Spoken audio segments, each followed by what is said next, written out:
Assalamualaikum warahmatullahi wabarakatuh. Berjumpa kembali di channel Keluarga Misterius. Semoga kita selalu dalam lindungan Allah Subhanahu wa Ta'ala, diberikan kesehatan, dilancarkan rezekinya, dan dimudahkan segala urusannya. Amin amin ya robbal alamin. Di video kali ini Mimin akan membagikan cerita yang diambil dari fanpage-nya V Raffi. Oh ya, sebelum masuk ke ceritanya, nama dan tempat sudah disamarkan semua ya, untuk menjaga privasi pihak yang terlibat di dalamnya. Dan seperti apa kisahnya? Langsung saja kita masuk ke cerita. Bismillahirrahmanirrahim. Teror arwah sang penari. Cerita bermula di tahun 2008, di mana ada sekelompok pemuda yang sedang berlibur ke sebuah wilayah yang tidak disebutkan namanya. Mereka sedang melakukan liburan akhir tahun. Kita sebut saja mereka dengan nama Bewo, Akang Juna, dan si kacamata, kita sebut saja Rabun. Di mana ketiga pemuda ini berasal dari kota yang sedang berlibur ke desa yang terkenal dengan keindahan alam dan juga seninya. Di suatu saat, mereka bertiga sedang menghadiri festival yang ada di desa tersebut. Dalam acara tersebut, mengadakan kesenian tarian lokal dari daerah tersebut, dan salah satu wanita penari yang sangat anggun, kita sebut saja Eneng Senja, karena paras yang cantik dan menawan membuat semua penonton tidak terkecuali ketiga pria ini juga terpukau karena kecantikannya. Hingga salah satu dari ketiga pemuda ini, yaitu si Bewok, seketika jatuh cinta kepada sang penari tersebut. Singkat ceritanya, setelah acara selesai, ketiga pria ini kembali ke penginapan, dan si Bewo masih saja memikirkan si wanita penari ini hingga terbawa ke dalam mimpinya. Singkat cerita, malam berganti pagi. Di pagi itu Bewo menceritakan kepada kedua temannya bahwa ia menaruh hati kepada penari tersebut, dan hal tersebut didukung oleh kedua temannya, walaupun mereka juga merasakan hal yang sama. Bro, kira-kira aing cocok nggak sama si Eneng penari yang semalam? Tanya si Bewok. Yoi coy, cocok banget, ucap salah satu temannya. Dalam hal tersebut, si Bewok semakin bersemangat untuk mendapatkan hati si wanita alias Eneng Senja, dan berniat untuk mengungkapkan isi hatinya nanti malam setelah selesai acara tarian. Singkat waktu malam pun tiba, dan pemuda ini sangat anteng memperhatikan wanita pujaan yang sedang menari, hingga tidak sedikit dari penonton juga ikut larut dalam suasana tersebut. Beralih ke Bewok, setelah menyaksikan penampilan wanita pujaan, Bewok dan temannya pun menyusun rencana untuk sesi pengungkapan isi hati si Bewok. Singkat ceritanya, setelah persiapan yang matang, Bewok dan teman-temannya melakukan aksinya. Lalu Bewok pun melakukan tugasnya. Neng, Akang udah sangat cinta sama Eneng, sampai-sampai ke bawah mimpi. Eneng mau gak terima cinta Akang? Ucap Bewok mengungkapkan isi hatinya. Lantas si Eneng Senja yang sama sekali tidak menyimpan perasaan ke Bewok, sontak saja langsung menolak si Bewok. Eneng gak ada perasaan, Kang. Lagian Eneng hanya gadis desa, tidak seperti Akang yang anak kota, tolak si Senja. Dengan sangat malu, Bewok pun meninggalkan si Senja tanpa ucapan sedikit pun, dan tidak menghiraukan Juna dan si Rabun. Keesokan harinya, Bewok yang masih galau dihampiri oleh si Rabun dan menasehatinya. Udahlah Wok, ngapain dipikirin? Lagian kau ini kan ganteng, pasti banyak yang suka sama kamu, ucap si Rabun. Tapi Bewok malah emosi dan ngamuk. Lalu ia berkata, aku hanya cinta Eneng Senja dan tidak akan membiarkan siapapun memilikinya kecuali aku. Jika itu terjadi, mending aku yang akan membunuhnya. Mendengar hal tersebut, kedua temannya marah ke Bewok dan mereka berkata, jangan bodoh, kalau begitu kita akan dalam masalah, ucap teman Bewok. Akan tetapi, Bewok yang dibutakan oleh cinta matinya dengan sangat marah mengancam keduanya jika mereka tidak menuruti perintahnya. Dan dengan terpaksa, Juna dan si Rabun pun hanya bisa menurutinya. Singkat waktu malam pun kembali tiba. Setelah si Senja selesai dari penampilan tarinya, ia dijebak oleh para pemuda ini. Lalu dengan polosnya, Senja pun menuju ke sebuah tempat yang telah ditunjukkan. Lalu tiba-tiba, seseorang membuatnya tidak sadarkan diri.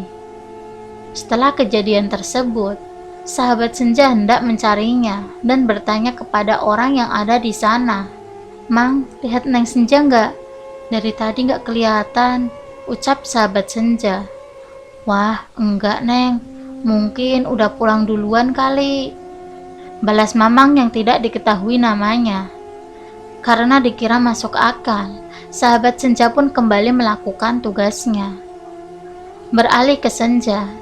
Sesaat setelah dibuat pingsan, Senja kembali tersadar di sebuah gubuk tua, yang di dalamnya sudah terdapat 3 pria, yang bukan lain adalah Bewok dan teman-temannya. Dengan hasrat ketiga pemuda tersebut, akhirnya Senja diperkosa secara bergilir. Tidak sampai di situ, Senja yang mencoba melawan dan berontak. Sengaja atau tidak, Bewok menghantamkan sebuah batu besar ke kepala si Senja hingga membuatnya seketika meninggal. Lalu kepanikan pun terjadi. "Apa yang kau lakukan, Wo?" ucap si Rabun sangat panik.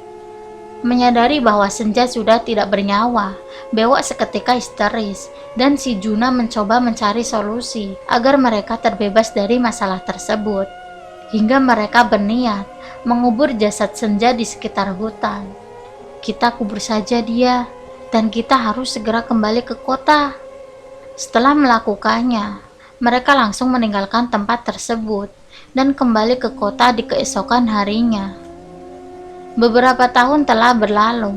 Setelah kejadian yang merenggut nyawa si cantik Senja, kini ketiga pemuda ini sudah kembali ke kota dan tidak tahu apa yang menanti mereka ke depannya. Singkat waktu, malam pun tiba. Saat sudah berada di rumah masing-masing, teror arwah si Senja pun dimulai, di mana yang akan menjadi sasaran teror brutal dan mengerikan sang penari adalah si Kacamata alias si Rabun. Saat waktu menunjukkan pukul 11:30 malam, di mana keadaan rumah sedang kosong dan hanya si Rabun yang ada di rumahnya. Saat sedang membuat skripsi untuk tugas kuliahnya, tanpa diduga, kejadian aneh pun mulai terjadi. Berawal dari sebuah suara benda yang jatuh, dan tidak lama terdengar suara alunan gamelan. Mendengar suara benda yang terjatuh, sontak si Rabun penasaran apa yang ada di bawah. Karena setaunya kondisi rumahnya kosong, tidak ada orang lain yang berada di rumah selain dirinya. Karena penasaran, akhirnya si Rabun mengecek keadaan rumah. Mendapati keadaan yang kosong dan benda yang terjatuh dari meja, membuat si Rabun semakin penasaran dan semakin yakin kalau ada orang lain di rumahnya. Lalu tiba-tiba, alunan gamelan disertai dengan sosok wanita cantik yang sedang menari, yang tidak lain adalah si cantik Senja dengan versi setan. Dengan keheranan, si Rabun bertanya dalam hatinya, siapa yang sedang berada di dalam rumahnya dan sedang menari. Lalu ia bertanya dalam hatinya, "Sepertinya aku pernah melihat tarian ini sebelumnya," ucapnya dalam hati. Lalu si Rabun tersadar bahwa tarian tersebut adalah tarian seorang wanita di desa saat mereka berlibur beberapa tahun yang lalu, dan ia tidak menyangka bahwa hal yang ia dan teman-temannya lakukan membuatnya diteror oleh sang penari hingga sampai ke kota. Cerita masih berlanjut, di mana si Rabun berniat menghampiri penari itu dan mencoba menyapanya. "Permisi," sapa si Rabun. Tetapi penari itu masih saja menari dan tidak menghiraukan si Rabun. Lalu Rabun mencoba menyapanya kembali, dan kali ini hal yang mengejutkan pun terjadi. "Permisi, kamu siapa? Mengapa ada di dalam rumahku?" ucap si Rabun seraya mendekati dan hendak menepuk pundak wanita misterius ini. Lalu saat hampir menyentuh pundaknya, tiba-tiba wanita itu berbalik menatap si Rabun, lalu dengan teriakan yang sangat melengking, sontak membuat si Rabun terlempar hingga membentur sebuah hiasan rusa, dan tanduk hiasan rusa tersebut menancap di dada bagian kiri si Rabun. Dalam keadaan yang rapuh, si Rabun dihampiri oleh sang penari, disertai oleh alunan gamelan yang semakin keras. Lalu arwah penari berkata, "Apakah kau masih ingat? Akulah wanita yang kalian nodai dan kalian bunuh dengan tanpa belas kasih." Ucap arwah penari yang sangat murka. Lalu dengan tertatih-tatih, si Rabun pun mencoba lari ke atas untuk masuk ke dalam kamarnya. Akan tetapi, arwah penasaran kembali berteriak hingga membuat si Rabun kembali terhempas. Lalu dengan keadaannya yang semakin parah, si Rabun menyadari perbuatannya di masa lalu dan meminta maaf kepada si Senja. "Maafkan aku tidak bermaksud seperti itu. Tapi karena aku terlibat, aku harus membayarnya. Maka lakukanlah apa yang ingin kau lakukan," ucap si Rabun. Lalu tiba-tiba si Rabun terlempar dari lantai atas melalui jendela dan terjatuh tepat di jalan yang ada di depan rumahnya. Dan sudah dipastikan bahwa si Rabun tutup umur karena diamuk oleh arwah si penari. Keesokan harinya, terlihat keluarga si Rabun sangat histeris mendapati bahwa si Rabun telah meninggal. Dan semua yang menanganinya mengklaim bahwa si Rabun meninggal dikarenakan melakukan bunuh diri dengan cara melompat dari atas balkon. Akan tetapi, si Juna yang pada saat itu berada di sana sudah menduga ini tidak wajar karena ditemukannya sebuah bekas cekikan di leher si Rabun yang membuatnya menyadari bahwa Rabun telah dicekik dan dilemparkan keluar jendela hingga membuatnya meninggal. Beberapa waktu berlalu, setelah mendengar kabar bahwa Juna telah wafat, si Bewok seketika syok dan tidak percaya bahwa Juna juga telah meregang nyawa. Hingga pada saat yang bersamaan, terlihatlah sosok wanita penari yang sedang menari, yang sangat dikenali oleh si Bewok. Keesokan harinya, sepulangnya dari pemakaman Juna, Bewok berencana untuk kembali ke desa yang sebelumnya dikunjungi sebagai tempat berlibur dan berniat mengakui semua perbuatannya kepada sahabat Senja sebelum menemui ajalnya. Hingga singkat cerita, Bewok pun berangkat dari kota menuju ke desa. Beralih ke desa, di mana keluarga si Senja dan sahabatnya selalu mencari Senja, yang sampai sekarang mereka belum mengetahui bahwa si Senja telah meninggal. "Sudah sekian tahun anakku menghilang dan kita belum menemukan titik terangnya sama sekali," ucap orang tua Senja. "Maafkan aku, Mbok. Aku tidak bisa menjaga Senja," ucap sahabat Senja, kita sebut saja Sari. "Ini bukan salahmu, Nak. Si Mbok yakin suatu saat pasti kita bisa menemukannya. Suatu saat kita pasti bisa menemukannya," ucap si Mbok dengan senyuman. Kembali ke Bewok. Dalam perjalanannya menuju desa, Bewok yang sangat terburu-buru untuk segera tiba harus mendapatkan teror dari si Senja, di mana saat hampir sampai di desa tersebut, tiba-tiba muncul sosok wanita penari di tengah jalan. Sontak saja membuat Bewok banting setir, hingga membuat mobilnya menabrak sebuah pohon besar di samping jalan tersebut. Brak! Mendengar sesuatu yang keras, sang ayah dan ibu Senja juga sahabatnya pun sontak menuju ke arah suara dan mendapati seorang pemuda yang luka yang sangat berat sedang merintih kesakitan. "Nak, apa yang terjadi? Bertahanlah," ucap si ayah Senja. Saat melihat sosok wanita penari yang sebelumnya menunjuk ke arahnya, sontak membuat Bewok menanyakan sesuatu kepada bapak tersebut. Apakah bapak mengenal wanita ini? Sembari menunjukkan foto si Senja. Iya, ini anakku. Kenapa dia? Apa yang terjadi padanya? Ucap ayah Senja. Lalu dengan perasaan bersalah, Bewok menangis dan menceritakan apa yang telah menimpa Senja dan mengakui kejahatan yang dilakukannya bersama kedua temannya.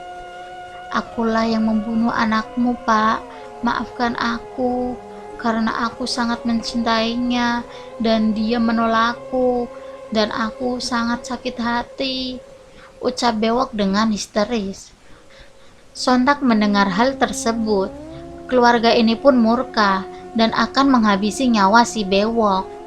Lalu tiba-tiba, hal itu dihalangi oleh si Senja yang menampakkan dirinya di depan semua orang. Lalu ia berkata, "Dia urusanku, akulah yang berhak menghukumnya. Kalian carilah makamku dekat hutan, tepat di bawah batu besar, lalu kuburkan aku dengan layak," ucap si arwah penari. Lalu dengan berlinang air mata, kedua orang tua ini hendak memeluk anaknya yang bukan lagi manusia itu. Akan tetapi, si arwah melarang dan menyuruh mereka melakukan apa yang harus dilakukan. Lalu semua orang pun berangkat, kecuali si Bewok yang sudah sekarat. Dengan sebisa mungkin, Bewok pun meminta maaf sebelum ia dibunuh oleh si Senja. Lalu beberapa waktu kemudian, jasad Senja ditemukan dan dikuburkan dengan layak. Dan terlihat roh si Senja tersenyum kepada orang-orang tercinta, seolah-olah berterima kasih. Walaupun berat rasanya keluarga ini dan bahkan sahabat Senja harus mengikhlaskannya karena nasi sudah menjadi bubur. Sedangkan jasad si Bewok dipulangkan ke kota dan dimakamkan dengan layak oleh keluarganya. Dan cerita pun berakhir. Semoga cerita ini dapat menghibur kalian semua. Dan terima kasih sudah mendengarkan cerita kami. Jangan lupa tekan like, share, dan komen. Dan tekan subscribe untuk mengikuti video selanjutnya. Wassalamualaikum warahmatullahi wabarakatuh.